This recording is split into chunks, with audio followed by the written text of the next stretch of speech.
ఈ లోకంలో మనసున్న మనుషులున్నారా? మానవత మిగిలే ఉందా? మలి సంధ్యలో మమ్మల్ని ఆదరించేదెవరు? వయోధికులు అనేకులను ఈ తరహా ప్రశ్నలే తొలుస్తూ ఉంటాయి. ఇవి శేష ప్రశ్నలుగా మిగలకూడదని కొన్ని పరిష్కారాలైనా చూపించాలన్న ఆశయంతో ముందుకు వచ్చారు కేరళ వ్యాపారవేత్త వేణునాథ్.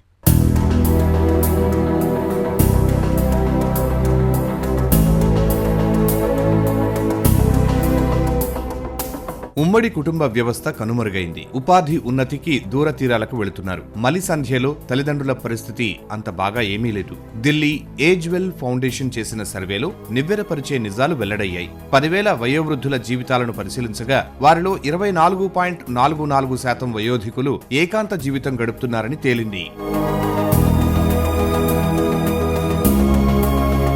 వయోధికుల సంరక్షణ, అత్యవసర సేవలకు కేరళలోని కోచికి చెందిన విద్యాధికుడు వేణునాథ్ కొత్త సాంకేతిక ఆవిష్కారాలతో ముందుకు వచ్చారు. ఆయన 2021లో ఆన్స్ప్రిడ్ పేరుతో ఒక అంకుర సంస్థను నెలకొల్పారు. ఈ సంస్థ వయోవృద్ధుల భద్రత, శ్రేయస్సుకు కొన్ని వినూత్న సాంకేతిక ఉత్పత్తులను అభివృద్ధి చేసింది.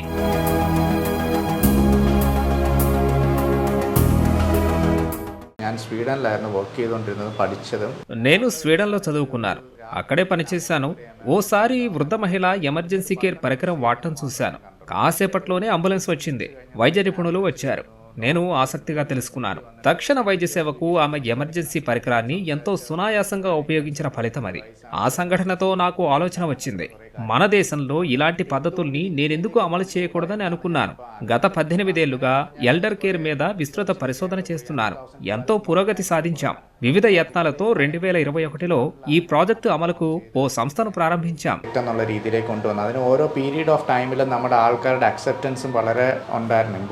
ఎల్డర్ కేర్ టెక్నాలజీ రంగంలో వ్యాపారవేత్తగా వేణునాథ్ పయనానికి ఆయన అభిరుచి, స్వీయ అనుభవం కారణం. అలాంటి చదువుకు ప్రాధాన్యత ఇవ్వాలంటూ కన్నవారు ప్రోత్సహించారు. తన వినూత్న ఆలోచనలతో చక్కని సాంకేతిక పరిష్కారాల ఆవిష్కరణకు అవసరమైన నైపుణ్యాలను సంపాదించారు.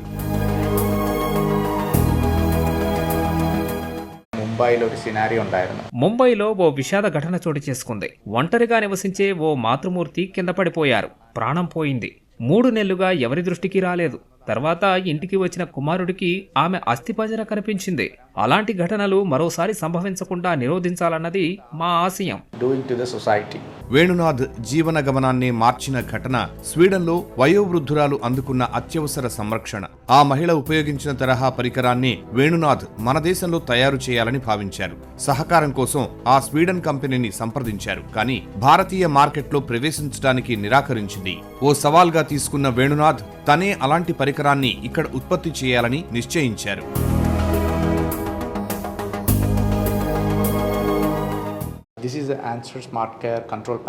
ఆ సవాలుకు ఇదే మా జవాబు. ఇది స్మార్ట్ కేర్ కంట్రోల్ ప్యానెల్.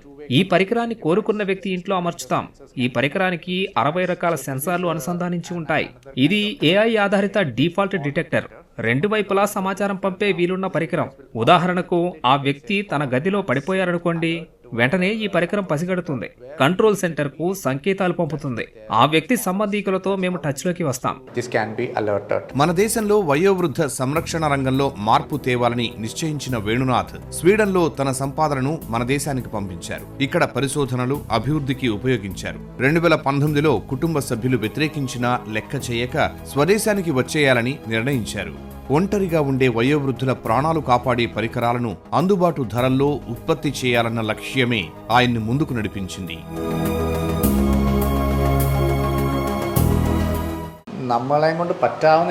ఎన్ని సేవలు అందించగలనో అన్ని అందించాలని నిశ్చయించే ఇక్కడికి వచ్చాను. స్వీడన్లో మంచి ఉద్యోగం వదిలి స్వదేశానికి ఎందుకు వస్తున్నారు అని అనేకులు నన్ను ప్రశ్నించారు. ఎందుకంటే ఈ ప్రాజెక్టు నాకెంతో ముఖ్యం. అందుకే ఉద్యోగం వదిలేసి వచ్చాను. ఇక్కడో సంస్థను నెలకొల్పాను.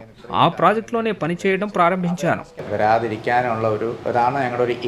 వేణునాథ్ స్థాపించిన ఆన్స్ప్రిడ్ స్మార్ట్ కేర్ పరికరాల ఉత్పత్తిని ప్రారంభించింది. మొదటి దశలో ఉత్పత్తి చేసిన పరికరాల్లో ఫాల్ డిటెక్టర్స్ ఉన్నాయి. కింద పడిపోయిన వ్యక్తిలో 30 సెకండ్ల పాటు కదలిక లేకుండా ఉంటే ఈ పరికరం అప్రమత్తం చేస్తుంది.